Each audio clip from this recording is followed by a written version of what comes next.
Well, probably by the time you're listening to this, Neptune is retrograde.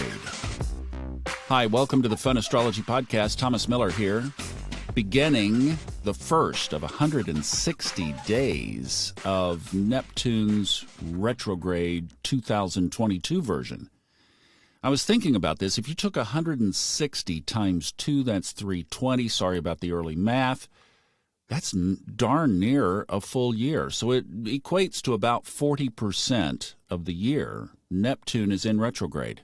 I mean, even right there, does it not look like the universe is telling us that we need to be doing inner spiritual work?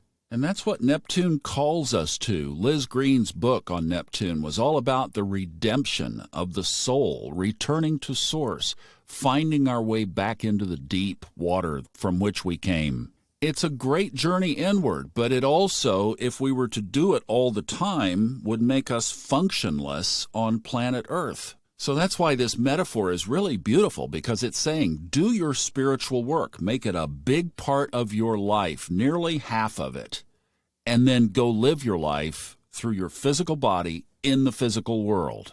Now, before we elaborate more on Neptune, the more I've been thinking about this over the last couple of days, I'm just really feeling that this is super reflective of our times right now and worth spending time and focus on. I may be giving this way too much importance, but something as I keep looking at the chart tells me not.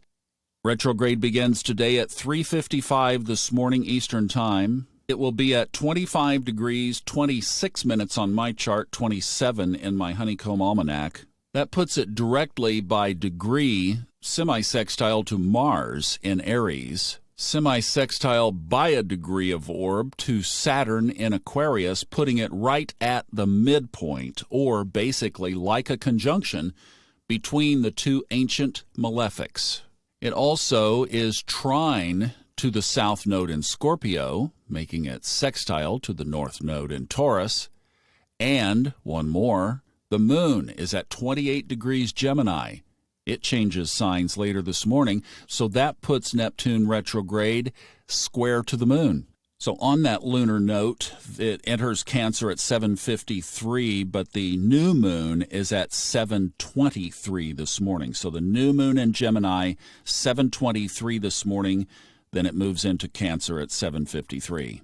Oh, and I almost forgot again, I haven't mentioned this, be sure to catch the big display of all the planets that are in the sky in the morning. If you can see it, it is quite a display. Everything between Mercury and Venus and Mars and Jupiter is up there and Saturn is up there. It's like they're all in this alignment, and people have been saying that they won't be aligned like this for, I don't know, a bunch of years.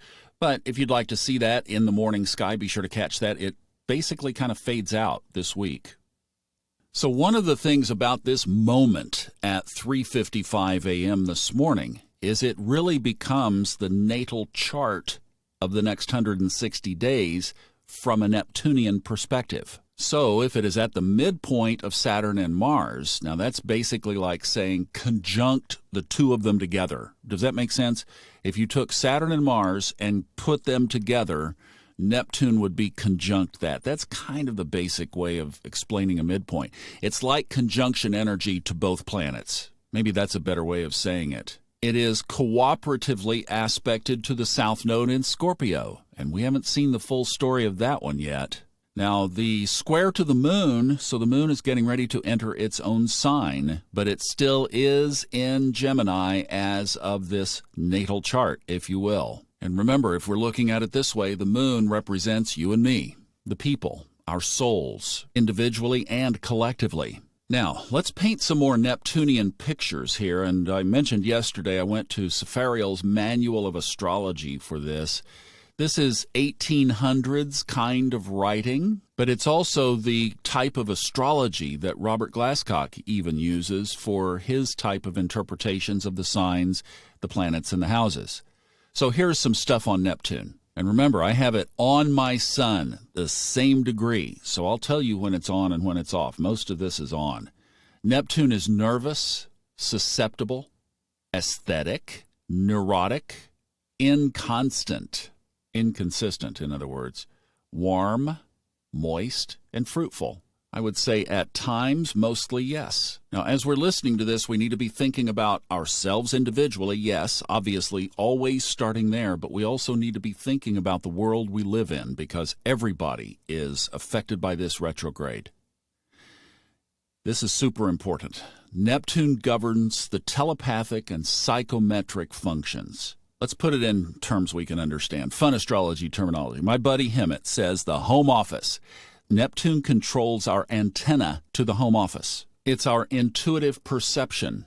It's that realm outside of ourselves that is very much a part of our lives. We just have to tune into it. I would say an area that our collective is getting farther and farther away from. So that may be part of this retrograde. Here's another one that became a big part of the conversation in our Discord group over the weekend. Neptune represents an undefined sense of tiredness or lethargy. From a medical perspective, depending on where it is in your natal chart and what that area or those planets that are nearby or aspected to it mean in medical astrology and what areas of the body they govern, Neptune can add extra weakness to that area.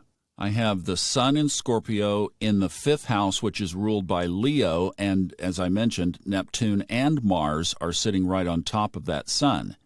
When I was 53 years old, doing Kundalini Yoga on my birthday morning, my heart went into an arrhythmia, and it's something that I've been living with ever since.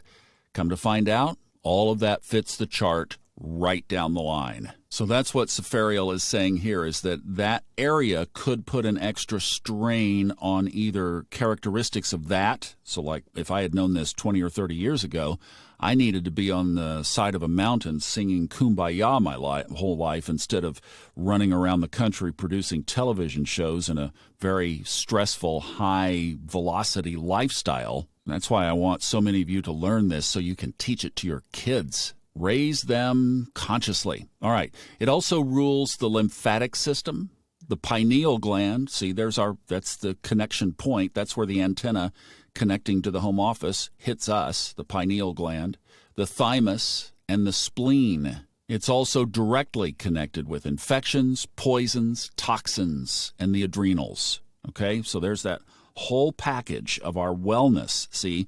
And again, I think this is significant of where we are and where we're headed for the next 160 days. It also rules all things drugs and pharmaceuticals. And I hate to do this, but that's where we will stop for today. We'll come back tomorrow because this is worth spending time on.